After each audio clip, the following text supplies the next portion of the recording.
I'm sitting here at my desk, and I want to give you a single phrase, 2 words, said publicly on camera by Israel's defense minister this morning.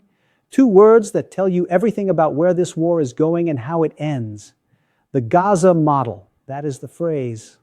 The Gaza Model, said by Israel's defense minister when asked to describe the strategy now being applied to southern Lebanon. The military has been ordered to demolish Lebanese homes in frontline villages to neutralize threats. He described the approach as similar to the model used in Beit Hanun and Rafah in Gaza, where Israel created buffer zones by clearing and demolishing buildings near the border. The Gaza Model, applied to Lebanon, said publicly by the defense minister on day 22. And if you want to understand what that phrase means in practice, look at what happened this morning. The Qasmiya Bridge is gone. Israel's Air Force struck the Qasmiya Bridge over the Litani River in southern Lebanon, a main coastal highway artery linking the south to the rest of the country outside the city of Tyre. Hours after Israel's defense minister and Prime Minister Netanyahu jointly ordered the military to immediately destroy all bridges over the Litani River. All bridges, not the ones being used by Hezbollah, all of them. And the homes near the border, all of them. Stay with me. Because what is happening in Lebanon right now is not a side story to the Iran war. It is the Iran war's second front. And the military doctrine being applied to it has a name, the Gaza Model, and a stated goal, a buffer zone, and a timeline, a prolonged operation. Those are the exact words of Israel's army chief. The operation has only begun. It is prolonged. If you are new to Zyvaron, subscribe right now and hit the bell. We are 3,000 strong. Let's go. Announcement number 1. The bridge was not the first, it was the 5th. Israel has destroyed 5 bridges over the Litani River since March 2nd. The Litani runs approximately 30 kilometers north of the Israeli border. It is Lebanon's longest river. For decades, it has served as the geographic boundary in conflicts between Israel and Hezbollah. And Israel has now ordered the destruction of every crossing over it. The Qasmiya Bridge was the most significant, a coastal highway crossing running through farmland outside Tyre, one of the main routes connecting southern Lebanon to Sidon and Beirut. Footage showed the moment of the strike. A fireball rising from the crossing. The bridge partially destroyed. The coastal artery severed. A Human Rights Watch researcher put the humanitarian consequence in plain language. If all these bridges are struck and the region south of the Litani becomes isolated from the rest of the country, the civilian harm will be so immense that you have a humanitarian catastrophe. People still living in the south will not be able to access food, medicine, and other basic needs.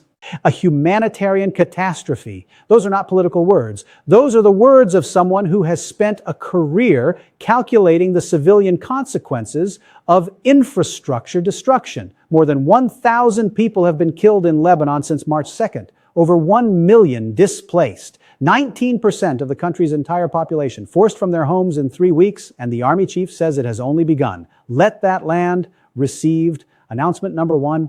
Announcement number 2. This is not just about Hezbollah. This is about territory. Listen carefully to the language being used, not the official language, the real language. An Israeli senior official said this week, we are going to do what we did in Gaza. Referring to the flattening of buildings, Israel says Hezbollah uses to store weapons and launch attacks. Fears of a long-term occupation are growing amid outright calls from some for Israel to take permanent control of the area south of the Litani River, citing the security advantages it would offer. An editorial in a major Israeli newspaper last week cited David Ben-Gurion, Israel's first prime minister, identifying the Litani River as a natural northern border for the Jewish state. The Litani River as Israel's natural northern border, that is not a fringe position. That is a documented historical claim being revived in the context of an active military operation that has already destroyed 5 bridges over that river and ordered the demolition of every home near the border. Lebanon's President Joseph Aoun condemned the strikes as a flagrant violation of Lebanon's sovereignty and called them a prelude to a ground invasion. He described the destruction of bridges and homes as a dangerous tendency toward the systematic destruction of infrastructure, civilian facilities, and residential areas, amounting to a policy of collective punishment against civilians. collective punishment, a policy. Now, those are the words of a head of state describing what is being done to his country. And here is the detail that puts everything in context. The Lebanese government publicly condemned Hezbollah for launching attacks without state authorization. Lebanon banned Hezbollah's military activities. Lebanon called on Hezbollah to place its weapons under government control. Lebanon did everything a sovereign government could do, short of physically disarming an armed faction that has operated independently for decades, and the bridges are still being destroyed. And the homes are still being demolished, and the defense minister is still describing the Gaza model as the template received. Announcement number 2, announcement number 3. The ground invasion the president warned about is not a prediction. It is a plan being executed in stages. Israel's army chief said it directly. We are now preparing to advance targeted ground operations and strikes according to an organized plan. An organized plan, advancing according to a timeline that the Israeli military has already outlined publicly. Evacuation orders have been issued across southern Lebanon and for the first time to villages and towns north of the Litani River. UNIFIL, the UN peacekeeping force, has warned of heavy exchanges of fire, intensified air and ground activity, and increased presence of Israeli forces inside Lebanese territory. Israeli forces have entered several towns and villages in southern Lebanon.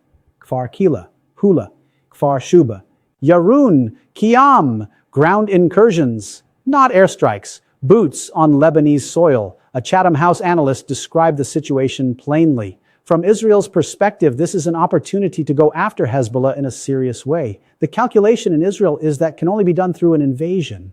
She said a wider ground assault felt imminent. Whether it's days or weeks, this is going forward.